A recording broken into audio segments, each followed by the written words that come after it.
community policing, and I've been in community policing for about 12 years. 8 of those I've been a supervisor, and when I started, we were using Project Lifesaver. We were walking around with the antennas.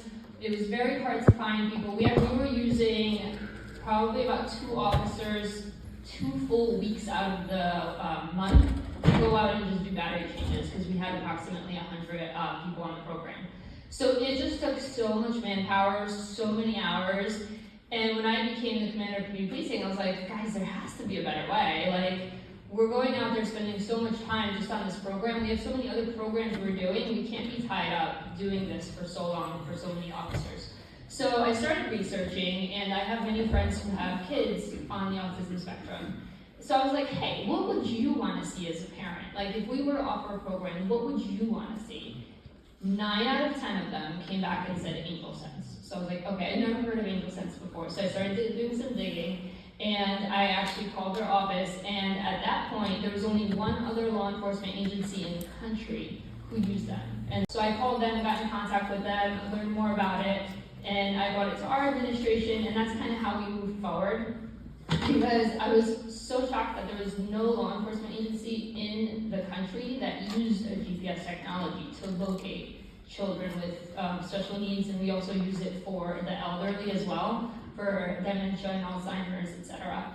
So that's kind of where we picked up with AngelSense, and I'm so glad we did, because when I tell you, we have had 0 callouts since we started using AngelSense, because the parents are able to locate them before they even have to call us.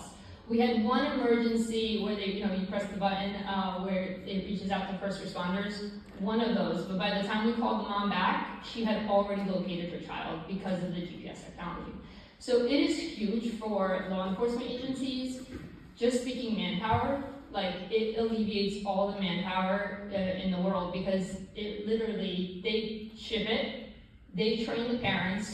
All we have to do is we call them every once in a while just to make sure things are working properly. We want to make sure we still have a connection with the people who are utilizing it. So I do have my officers reach out just to see how they're doing, see if they have any questions.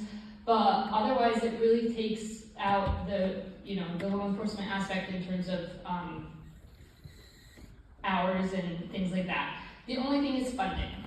So for us, for funding, we were able to use, when we first started, half of it was through our budget, and half of it was through a grant through Human Services.